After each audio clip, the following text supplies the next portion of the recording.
아브라함의 후손입니다. 총 주제 기억절 함께 읽겠습니다. 베드로전서 2장 9절입니다. 시작. 그러나 너희는 택하신 족속이요 왕같은 제사장들이요 거룩한 나라요 그의 소유가 된 백성이니 이는 너희를 어두운 데서 불러내어 그의 기이한 빛에 들어가게 하시니에 아름다운 덕을 선포하게 하려 하심이라. 자, 오늘 교과를 시작하는 이야기로 작은 시계 이야기를 하고 있습니다. 제가 들려드리겠습니다. 이 보석상에 있는 이 시가 창밖으로 이 동네 사람들에게 시간을 알려주고 있었습니다. 많은 사람들은 그 시계를 보면서 시간을 확인하곤 했는데 시가 8시 45분, 오전 8시 45분을 가리킬 때 멈춰버리고 말았습니다. 아침에 학교 갈 준비, 또 출근 준비를 하던 이 동네 사람들은 이 창밖에 있는 그 시계를 보며 아직 9시가 되기까지는 15분이나 남았구나 하면서 늦장을 부렸습니다. 그렇게 아직 15분이나 남았다고 생각한 이 사람들은 많은 아침에 지각을 하고 말았습니다. 자, 오늘 이 시계 이야기와 같이 이스라엘이 이 시계의 역할을 하고 있습니다. 에스겔 5장 5절을 보면 이스라엘을 이방인들 가운데 두어 열방으로 둘러있게 하였거늘 이라는 말씀이 있습니다. 이 세계 지도 속에 이스라엘의 위치가 저기입니다. 이 아프리카와 유럽, 이 아시아의 세 대륙 사이에 위치한 이스라엘은 그 위치한 이유가 있었습니다. 이스라엘은 세상을 위한 하나님의 시계의 역할을 했어야 합니다. 그러나 오늘 이 멈춰버린 이 시계와 같이 이 올바른 시간을 알려주지 못하고 이스라엘은 실패하게 됩니다. 이번 주 교과는 아브라함의 후손이라는 주제로 시작하여 이 선택된 백성 이스라엘 역사를 쭉 지나보게 됩니다. 근데 실패한 것처럼 보이는 이 이스라엘 역사에도 하나님은 역사 속에서 항상 함께 하셨고 남은 자를 찾아서 그의 역할을 사용하셨습니다. 마찬가지로 오늘날에도 하나님의 선택된 백성이 있다는 사실을 오늘 교과에서는 이야기하고 있습니다. 오늘 교과를 통해서 우리 시대를 포함한 각 시대에 존재하는 영적 이스라엘 백성이 누구인지 또 그들이 감당해야 하는 역할이 무엇인지 함께 공부하도록 하겠습니다. 첫째 날 만민 중에서입니다. 신명기 7장 6절입니다. 너는 여호와 내 하나님의 성민이라. 내 하나님 여호와께서 지상 만민 중에서 너를 자기 기업의 백성으로 택하셨나니. 자, 오늘 일요일 소지의 제목과 같이 만민 중에서 하나님은 이스라엘을 그분의 성민으로 부르셨습니다. 왜 하나님께서는 이 특정한 민족을 불러내셔서 그들을 특별하게 구분하셨을까요? 계속되는 신명기 7장 7절에서 8절에서는 이렇게 기록합니다. 여호와께서 너희를 기뻐하시고 너희를 택하심은 너희가 다른 민족보다 수요가 많기 때문이 아니니라. 너희는 오히려 모든 민족 중에서 가장 적으니라. 여호와께서 다만 너희를 사랑하심으로 말미암아 또는 너희 조상에게 하신 맹세를 지키려 하심으로 말미암아 자기 권능의 손으로 너희를 인도하여 내시되 너희를 그 종되었던 집에서 애굽 왕 바로 손에서 속량하셨나니. 하나님께서 이스라엘을 자기 백성으로 선택하신 이유는 수요가 많아서가 아니었습니다. 그들이 특별했기 때문에, 다른 나라보다 부강하고 강했기 때문에 하나님께서 그들을 선택하지 않으셨습니다. 성경은 단지 하나님께서 너희를 사랑하셨기 때문에 선택하셨다 이렇게 이야기합니다. 처음 아브라함을 통하여 하나님께서 그분의 계획을 설명해 주시면서 그 당시 주변에는 이집트 또 애국과 같은 아주 강한 나라가 있었고 또 함무라비 때에 이 고대 바벨론이 있었습니다. 이스라엘은 위대한 명성을 누리지 못하는 소수 민족에 불과했습니다. 그들은 선택을 받을 만한 아무런 특별한 자질을 갖추고 있지 않았습니다. 그럼에도 그들이 특별한 부름을 입은 이유는 오직 하나님의 의지와 선택에 달려 있었습니다. 오늘 기억절에 하나님이 특별히 선택된 이 백성, 이 기업의 백성이라는 말은 원어 히브리어로 세귤라입니다.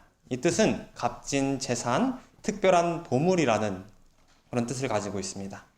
보물과 같이 소중한 것, 또 값어치가 비싼 아주 값비싼 것이라는 것이 바로 하나님의 보물, 이 세귤라, 기업의 백성입니다. 하나님께서 만민 중에서 이 보물을 발견하신 것 같이 아주 소중한 것을 찾은 것 같이 이스라엘을 택하셨습니다. 그 이유는 아까 말씀드린 것처럼 단지 너희를 사랑하셨기 때문이라고 기록합니다. 이스라엘이 선택되기까지는 그들에게 아무런 공로가 없었습니다. 모든 선택은 이 하나님의 사랑의 신비에 달려 있었습니다. 하나님께서는 이스라엘을 사랑하셨기 때문에 선택하셨습니다.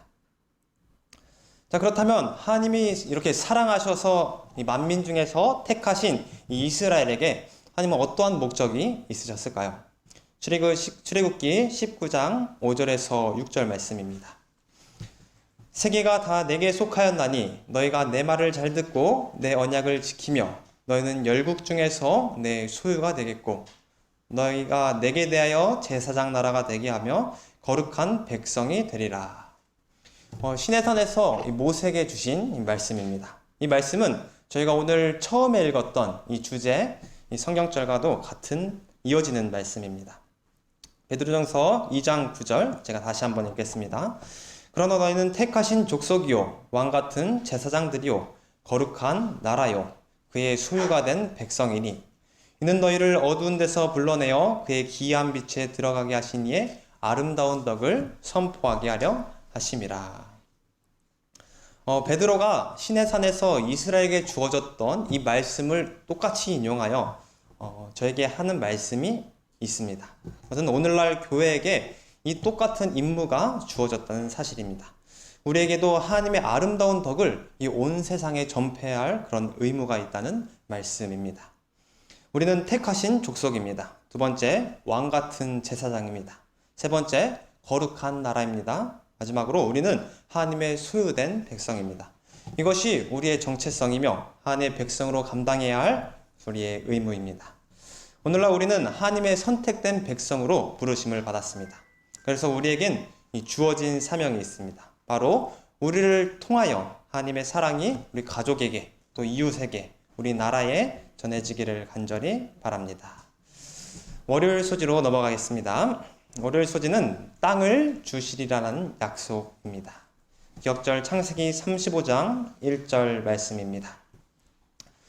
내가 아브라함과 이삭에게 준 땅을 내게 주고 내가 내 후손에게도 그 땅을 주리라 하시고, 아브라함을 통하여 한 민족을 택하신 하나님은 이 민족을 택하심과 함께 그들에게 땅을 주시겠다는 이 약속을 하셨습니다.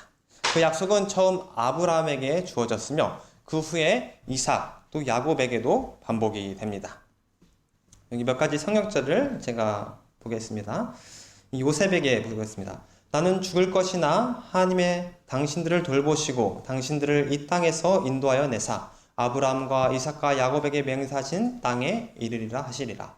모세에게도 땅이 너희 앞에 있으니 들어가서 그 땅을 차지할지니라.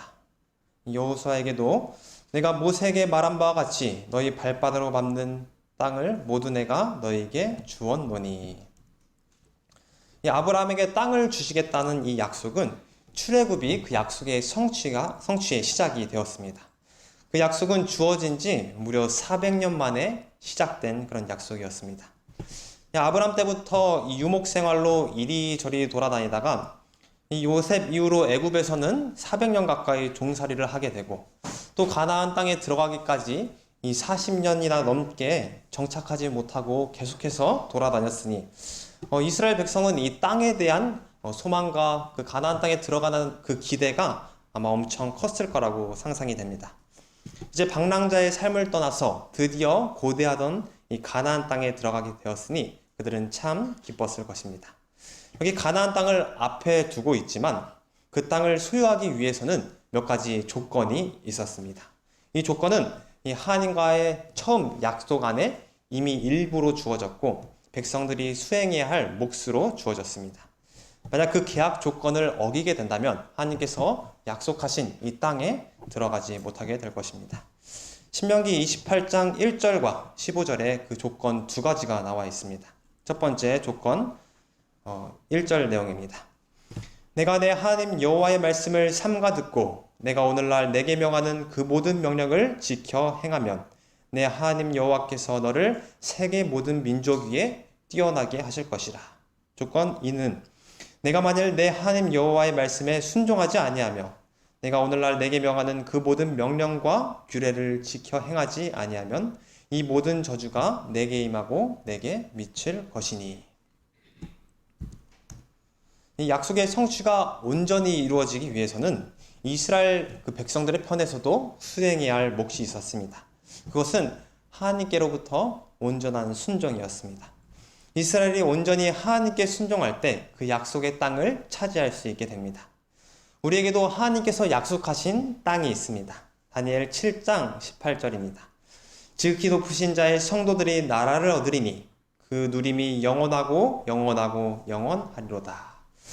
우리를 위해 준비된 땅은 하늘 가나안 땅입니다.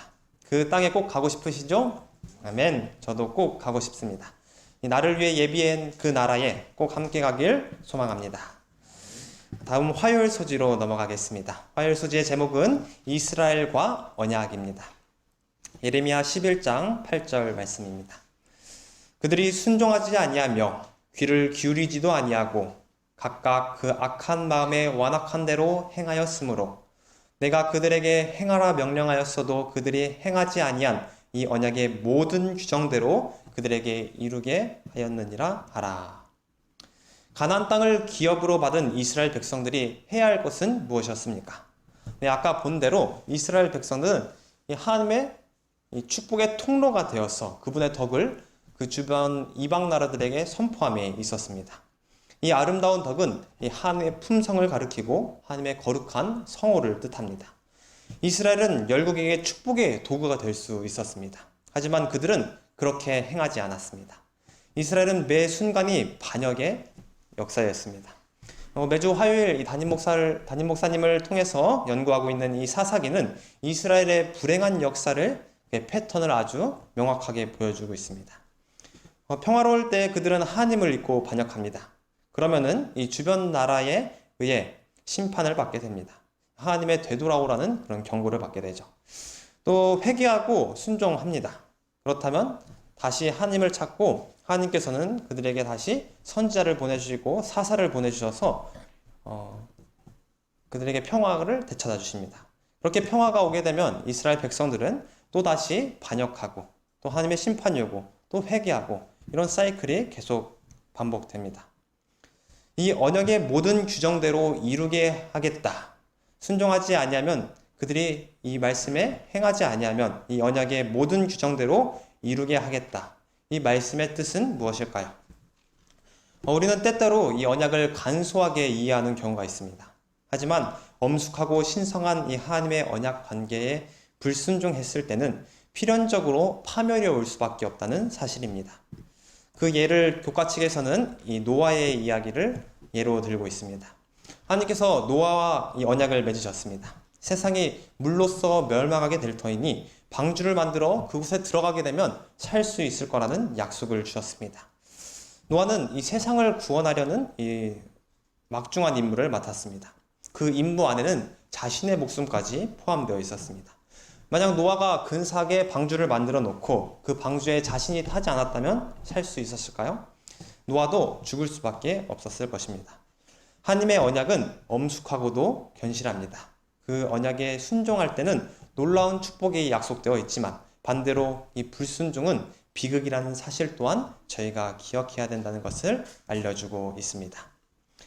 하지만 이 언약의 기본 바탕은 이 사업자들 사이에서 자신의 이익을 위해서 체결되는 이 딱딱한 또 차가운 이 법적인 동의가 아닙니다. 이어서 예레미야 선지자는 이렇게 이야기합니다.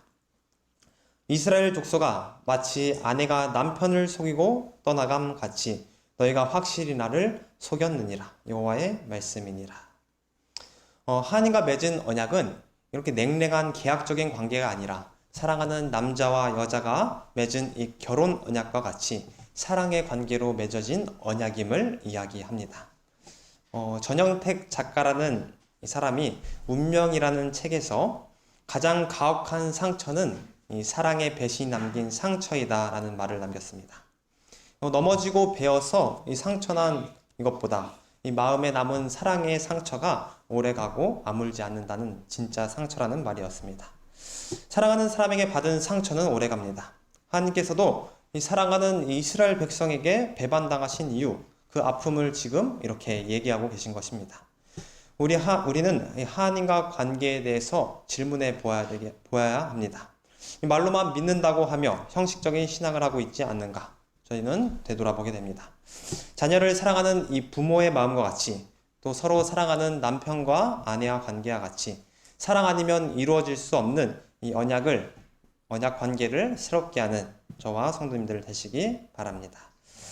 수율 소지 남은 자입니다. 화요일 소지, 이 하나님과 맺은 이 이스라엘의 언약은 계속해서 불순종의 역사라고 말씀드렸습니다. 그들은 계속한 배도로 이스라엘에는 희망이 없어 보입니다. 하지만 이렇게 반역, 심판, 회개, 또 반역, 심판, 회개가 반복되는 이 역사에도 불구하고 다음 성경절에서 저희는 희망을 발견할 수 있습니다. 총 3개의 성경절을 교과 책에서 소개해주고 있는데 천천히 보겠습니다. 이사야 4장 3절 내용입니다. 시온에 남아있는 자, 예루살렘에 머물러 있는 자, 곧 예루살렘에 있어 생존한 자 중에 농면된 모든 사람은 거룩하다 칭함을 얻으리니. 미가서 4장 4절은 여호와께서 말씀하시되 그날에는 내가 저는 자를 모으며 쫓겨난 자와 환난받게 한 자를 모아 그 저는 자로 남은 백성이 되게 하며 멀리 쫓겨난 자로 강한 나라가 되게 하고 나 여호와가 시온산에서부터 영원까지 그들을 치리하리라 하셨나니. 스바냐 3장 12절에서 13절 내용입니다. 내가 곤고하고 가난한 백성을 너희 중에 남겨두리니 그들이 여호와의 이름을 의탁하여 보호받을지라. 이스라엘의 남은 자는 악을 행하지 아니하며 거짓을 말하지 아니하며 입에 게으란 혀가 없으며 먹으며 누우며 놀라게 할 자가 없으리라. 남은 자는 영어로 렘넌트, 그 뜻은 보존, 남은, 나머지라는 뜻을 가집니다. 성경에서 이 남은 자는 하나님께 받은 그 사명을 끝까지 잘 감당하는 그 사람들을 가리킵니다. 하나님의 남은 사람들은 역사 속에서 하나님의 믿음을 계승했고 미약하여 곧 꺼질 듯한 이 불이지만 끝까지 남아 하나님의 계명을 지켰습니다. 이 홍수 심판에서 노아의 가족들은 이 남은 자로 새 인류의 역사를 썼습니다. 또 소돔과 고모라와 같은 이 무법지대에서 이 롯은 하나님을 아는 남은 자로 남았습니다. 또한 왕으로부터 시작하여 이스라엘 온 백성들이 바알을 섬겼을 때에도 엘리야와 엘리사는 남은 자로서 하나님의 말씀을 끝까지 전했습니다. 엘리야가 나만 이렇게 부르짖을 때에도 하나님은 바알에게 무릎 꿇지 아니한 7,000명의 사람들이 남아있다 알려주시면서 용기를 주셨습니다. 고난의 역사 속에서도 남아서 끝까지 사명을 감수하는 하나님의 남은 자들이 있었습니다. 그 남은 자들은 저에게 희망이 되며 이 어두운 세상을 살아갈 용기를 허락합니다. 아무리 악한 세상이라도 어두운 세상이라도 우리는 좌절하지 않을 수 있습니다. 잡초가 무성한 중에도 여전히 꽃봉오리는 피어난다는 사실입니다. 오늘날에도 하나님이 남겨주신 남은 자들이 있습니다. 바로 저와 여러분들입니다. 우리는 이 시대의 남은 자들이며 이 시대의 희망임을 기억하시기 바랍니다. 어떠한 상황 속에서도 이 끝까지 하나님의 편에 서는 또 하나님의 언약을 성취하는 저희들이 되기를 간절히 희망합니다. 목요일 소지로 넘어가겠습니다. 제목 영적 이스라엘입니다. 목요일 국가는 드디어 아브라함의 후손이 누구인지 소개하고 있습니다. 갈라디아서 3장 26절에서 9절까지의 내용입니다. 천천히 제가 읽겠습니다. 너희가 다 믿음으로 말미암아 그리스도 예수 안에서 하나님의 아들이 되었으니 누구든지 그리스도와 합하여 침례를 받는 자는 그리스도로 옷 입었느니라. 너희는 유대인이나 헬라인이나 종이나 자주자나 남자나 여자나 할 것 없이 다 그리스도 예수 안에서 하나이니라. 너희가 그리스도에 속한 자면 곧 아브라함의 자손이요 약속대로 유업을 이을 자니라. 여기서 다 그리스도 안에서 하나, 이 말씀은 언약이 되시는 예수님을 믿으면 누구든지 아브라함의 자손이 되고 하나님 안에서 하나라는 또 선택된 백성이라는 사실을 이야기하고 있습니다. 분명한 것은 이 하나님의 자녀가 되는 데 있어서는 유대인이나 이방인이나 또 남자나 여자나 할 것 없이 누구든지 예수님 안에서 그분의 자녀가 될 수 있다는 것을 이야기해주고 있습니다. 이 내용과 비슷한 내용으로 로마서 4장 16절 17절도 이렇게 기록합니다. 그러므로 상속되는 그것이 은혜 속에 속하기 위하여 믿음으로 되나니 이는 그 약속을 그 모든 후손에게 굳게 하려 하심이라. 율법에 속한 자들뿐만 아니라 아브라함의 믿음에 속한 자들에게도 그러하니 아브라함은 모든 사람의 조상이라. 기록된 바 내가 너를 많은 민족의 조상으로 세웠다 하심 같으니 그가 믿는 바 하나님은 죽은 자를 살리시며 없는 것을 있는 것으로 부르시는 이시니라. 이 자리에 모인 저희 모두는 참 특별한 공동체로 불림을 받았습니다. 하나님을 알지 못하면 이 세상에서 앞으로도 결코 또 볼 인연이 없는 그런 사이입니다. 모르고 갈 사이입니다. 하지만 우리는 예수님을 알았기 때문에 이 자리에 모였고 예수님의 끈으로 함께 묶이게 되었습니다. 옆에 계신 집사님, 장로님 만나게 돼서 기쁘시죠? 네, 저희도 성도님들을 만나게 돼서 너무 좋습니다. 예수님을 믿는 우리가 이 시대를 이끌어갈 영적 이스라엘임을 기억했으면 좋겠습니다. 금요일 더 깊은 연구를 위해 읽고 이 시간을 정리하고자 합니다. 저희 이 말씀은 같이 읽도록 하겠습니다. 시작. 하와의 범죄가 통탄할 만하고 인류에게 잠재적인 불행을 가져왔지만 모든 인류가 반드시 그녀의 선택으로 인한 형벌에 연루되지는 않았다. 죄와 죽음이 인간이 피할 수 없는 운명이 되게 한 것은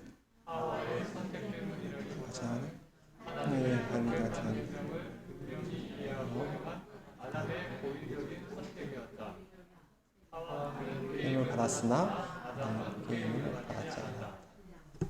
죄송합니다. 이 말씀이 잘못 들어간 것 같습니다. 제가 다시 읽어드리겠습니다.